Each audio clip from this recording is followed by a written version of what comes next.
Hei, siin. Täna liidame erineva märgiga täisarve. Ja meie ülesanne on, kui palju on 18 pluss miinus 40 pluss 14. Nii, mulle meeldib ka alguses ära joonistada arvtelg. Arvtelg on joonistatud, ma nüüd vaatan, mis arvud meil see on. 18, 14, 40, meil üle 40 ei lähe.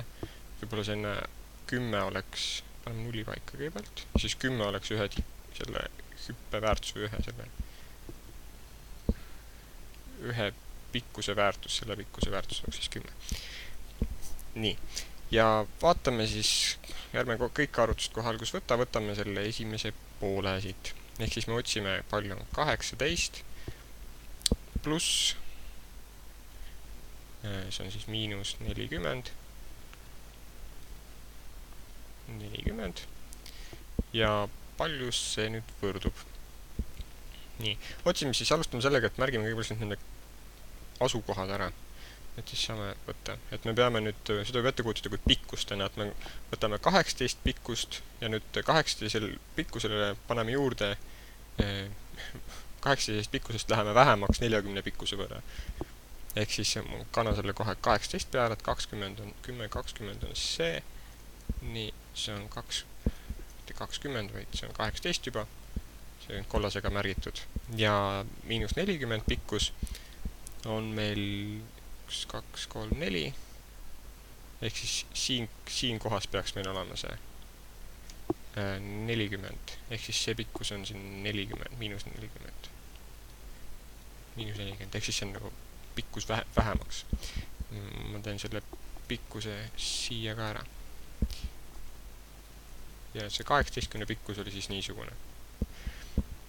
Aga see nüüd ei anna meile veel liitmise tulemust, et kuna me tahame liita 18 pikkusele miinus 40 pikkust, siis me peame alustama selle miinus 40 pikkusega sealt, kust me 18-ga lõpetasime. Et nüüd 18-ga me liikusime 0-st kuni 18 peale, et see nüüd 18 pikkus, see on lihtsalt liitsime ühe pikkuse suuruse. Ja nüüd me peame minema 40-st, tähendab siis 18-st miinus 40 võrra vasakule poole. Ehk siis, kui ma nüüd proovin tõsta, kas saab tõstmisega hakkama. Nii. Põhimõtteliselt see hakkama küll. Nii, ehk siis me peame nüüd põhimõtteliselt minema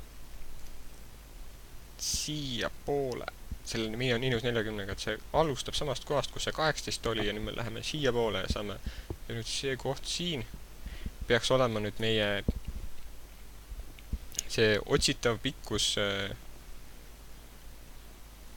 mida me tahame nüüd selle 18 pluss miinus 10-ga üles leida.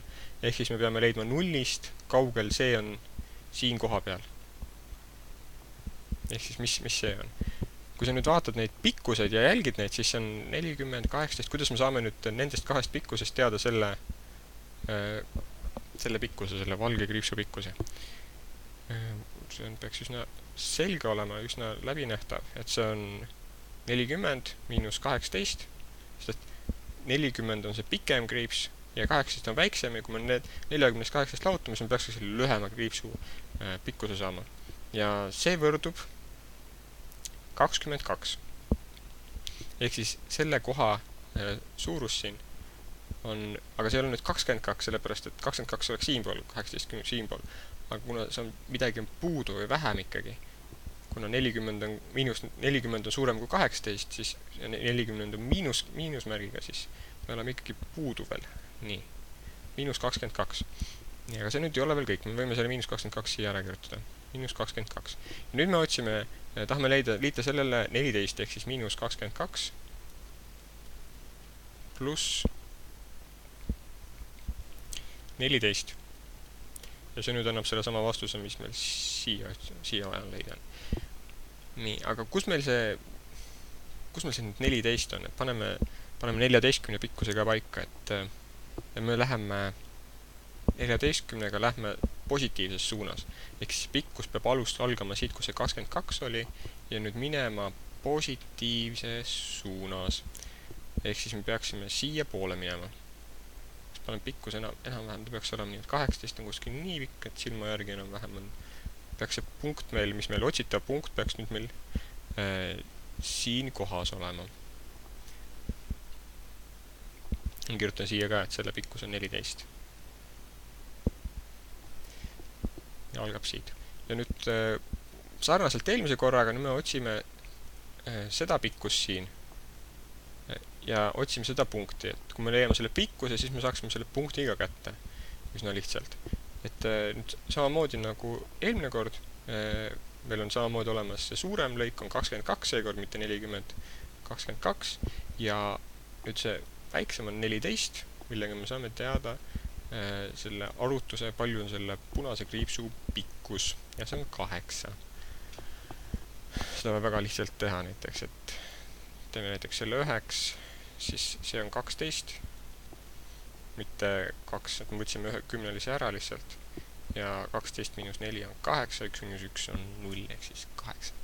Ja nüüd see punkt, kuhu me jõudsime, alguses läksime 22-ga, jõudsime siia, miinus 40 siia, nüüd 14-ga sõitsime siia poole, nüüd jõudsime sellesse punkti, ehk siis see punkt on, ja see pole ikka positiivne, see on negatiivne, kuna 22 on ka suurem kui 14 veel ja 22 on miinusega, ehk siis me jõudsime -8-sse ja see vastus on -8. Vot. Ma loodan, et need pikkuse analoog sulle sobib ja meeldib. Ole tubli!